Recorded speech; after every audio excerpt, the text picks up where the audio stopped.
Hello viewers, welcome back to my channel. ఏంటి ఇంత చిన్న పాపతో ఇంత బరువు మోపిస్తూ తీసుకొస్తుంది, ఇంత వెయిట్ తనకివ్వడం అవసరమా? అలా అనుకుంటున్నారు కదా! ఏం లేదండి. వాళ్ళకి స్కూల్‌లో బుక్స్ ఇచ్చారనమాట ఇవాళ. సో, అవి బుక్స్ తీసుకొనొస్తుంది. అవి ఎంత వెయిట్ ఉన్నాయంటే తను గూడా మోయలేకపోతుంది. అంత వెయిట్ ఉన్నాయన్నమాట. సో, వీళ్ళ ఏజ్‌కి వీళ్ళ బరువుకి అసలు సంబంధమే లేదు. వీళ్ళ వెయిట్ కన్నా బుక్స్ వెయిటే ఎక్కువున్నాయి అనిపిస్తుంది ఒక్కోసారి చూస్తే. సో, ఇవన్నీ వాళ్ళ బుక్స్ అనమాట. కంప్లీట్‌గా 7 బుక్స్ మొత్తము. ప్రతిదీ ఆల్ఫాబెట్స్ అవన్నీ. ఇప్పుడు మా పాప యూకేజీ అనమాట. పీపీ 2కొచ్చిందిప్పుడు. సో, నర్సరీ, ఎల్‌కేజీ అయిపోయింది. ఇప్పుడు పీపీ 2 అనమాట. సో, కంప్లీట్‌గా 7 బుక్స్ ఇస్తారు. అండ్ మళ్ళీ ప్రాక్టీస్ బుక్స్ అవి కూడా ఉంటాయన్నమాట. సో, ఇప్పుడు అవన్నీ బుక్స్ అన్నీ కంప్లీట్‌గా వీళ్ళకి స్లేటు, పెన్సిల్ అలా ఏమి ఉండవనమాట. కంప్లీట్ ఏ వర్క్ అయినా, ప్రాక్టీస్ అయినా ఏదైనా గానీ బుక్స్‌లోనే చేస్తారు. సో, ఇది అసెస్మెంట్ బుక్‌లెట్ అనమాట. ఈ బుక్‌లెట్ ఏంటి అంటే మనకి గుర్తే ఉంటది. 10థ్‌లో మోడల్ పేపర్స్ ఉంటాయి గదా! ఒక్కొక్క దానికి క్వెషన్‌కి ఎన్ని మార్క్స్ ఉంటది ఇస్తారు గదా! సో, అలా అన్నమాట. ఆ బుక్ మొత్తం అదే. సిలబస్ అయిపోయిన వెంటనే ఎగ్జామ్ పెడతారనమాట. టెస్ట్ 1, టెస్ట్ 2, అసెస్మెంట్ 1 అలా అన్నమాట. సో, ఈ బుక్ మొత్తం అలా ప్రాక్టీస్ చేసి ఇందులో ఎగ్జామ్ రాయాలన్నమాట. దాన్ని బట్టి మార్క్స్ ఇస్తారు. ఏంటో వీళ్ళకి అప్పుడే పీపీ2కే ఎగ్జామ్స్ గూడా సెపరేట్ బుక్కొచ్చిందనమాట. ఈ బుక్స్ చూస్తుంటేనే ఫుల్ కామెడీ అనిపిస్తుంది. నెక్స్ట్ నంబర్ ప్రాక్టీస్ బుక్ ఇది. సో, వీళ్ళకి నార్మల్ బుక్స్ కాకుండా ప్రాక్టీస్‌కి గూడా స్లేట్ మీద కాకుండా ఇలా బుక్స్‌లోనే రాపిస్తారు. ఈ మ్యాథ్స్‌లో వచ్చేసి వీళ్ళకి మామూలుగా ఉండవండి. వీళ్ళు చదివే పీపీ2కి వీళ్ళకి numbers, missing numbers, skip counting కూడా 2స్, 5స్ అంటే 5, 10 అలా గూడా చెప్పాలి. నెక్స్ట్ బ్యాక్వర్డ్ కౌంటింగ్ గూడా రావాలన్నమాట ఇందులో. Between numbers, before numbers, after numbers. So, వీళ్ళు చదివే యూకేజీకి ఇన్ని నేర్చుకోవడం అంటే మామూలు విషయం గాదసలు. సో, వీళ్ళు ఇవన్నీ ప్రాక్టీస్ చేయాలన్నమాట. 10స్, 1స్ అవన్నీ కూడా ఉంటాయి. ఇది only practice book. Normal book వేరే ఉంటది. ఇది ప్రాక్టీస్ బుక్ అన్నమాట.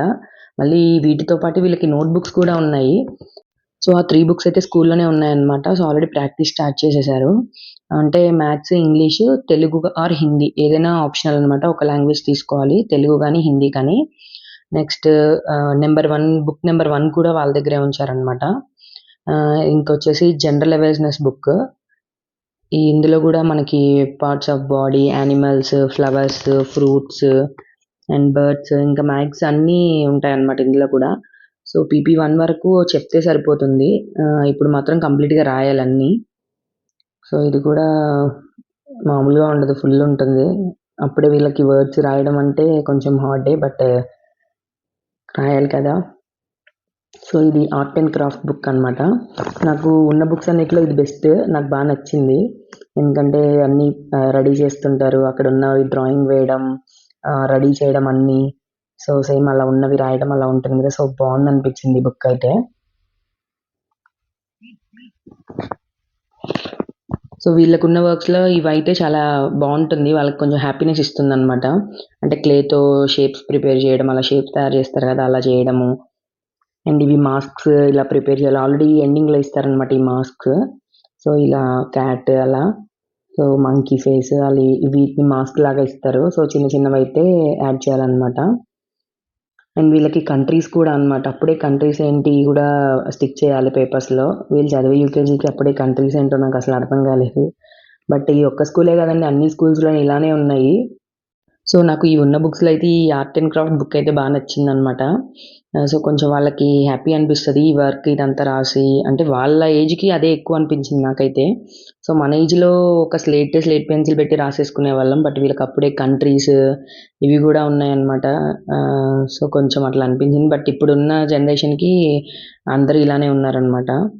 సో, ఇప్పుడు స్కూల్స్ గూడా అలానే ఉన్నాయి. ఫుల్ కాంపిటీషన్‌తో ఉన్నాయన్నమాట. సో, ఇవన్నీ బుక్స్. సో, కొంచెం అయితే వెయిట్ అయితే ఉన్నాయన్నమాట. మరీ తక్కువ వెయిట్ ఏం లేదు. బట్ అన్ని బుక్స్ ఒకేసారి పంపించం కదా! ఏవైతే అవసరమో అవే పంపిస్తాము. సో, ఇదైతే డైరీ అన్నమాట. డైరీలో మనం ఒక పాస్‌పోర్ట్ సైజ్ ఫోటో అయితే స్టిక్ చేసి పంపించాలి. అంటే బుక్ చేంజ్ అవ్వకుండా అనేసి. సో, నెక్స్ట్ వచ్చేసి ఇది కార్డ్ ఒకటి. ఎందుకు అంటే మనం జనరల్‌గా ఎప్పుడైనా కిడ్స్‌ని పిక్ చేసుకోవడానికి వెళ్ళడానికి పాసిబుల్ అవ్వదు కదా! సో, ఆ ప్లేస్‌లో ఎవరినైతే పంపిస్తామో వాళ్ళ photo and name, phone number అయితే రాసి పంపించాలన్నమాట. ఇదొచ్చేసి అసెస్మెంట్ బుక్. అంటే ఇది ప్రోగ్రెస్ కార్డ్ అన్నమాట. మనకొక జస్ట్ కార్డ్ ఉండేది కదా! వీళ్ళకైతే మొత్తం ఒక బుక్‌లా ఇచ్చారన్నమాట. సో ఇది ఫైనల్గా మనకే ఇస్తారు. టెస్ట్ 1, టెస్ట్ 2, టెస్ట్ 3 కంప్లీట్ అయిపోయాక ఫైనల్గా అయితే మనకే ఇస్తారు. అండ్ వీళ్ళకి ఐడి కార్డ్ కూడా అనమాట. సో వాళ్ళ స్కూల్ది నేమ్తో ట్యాగ్ ఉంటుంది కదా, అది ప్రింట్ చేసి అయితే ఇస్తారనమాట. నెక్స్ట్ వచ్చేసి రీసోర్స్ కిట్. అంటే కొన్ని నార్మల్గా చెప్పిన దానికన్నా ఇలా చూస్తే అర్థమవుతుంది కదా కిడ్స్కి బాగా. సో క్లాక్ ఒకటి, షేప్స్ ఉంటాయి కదా, సో ఆ షేప్స్ ప్రాక్టీస్ చేయడానికి కూడా ఒక స్లేట్ లాగా, బోర్డ్ లాగా ఉంటుంది అనమాట ఇది. And next alphabets. సో ఇవి కొన్ని అయితే ఉన్నాయన్నమాట. సో చూసారు కదా PP2 క్లాస్కి ఎన్ని బుక్స్ ఎన్ని ఉన్నాయో. సో మీ కిడ్స్ కూడా ఇందులో ఏ క్లాస్ చదువుతున్నారు, ఎన్ని బుక్స్ ఉన్నాయి, తక్కువ ఉన్నాయి, ఎక్కువ ఉన్నాయి అయితే కామెంట్ సెక్షన్లో ఒకసారి కామెంట్ చేసేయండి. ఈ వీడియో నచ్చినట్టయితే ఒక లైక్ అయితే వేసేసుకోండి. అలాగే షేర్ చేయండి, సబ్స్క్రైబ్ చేయడం అస్సలు మర్చిపోకండి. ఇంకో ఇంట్రెస్టింగ్ వీడియోతో మళ్ళీ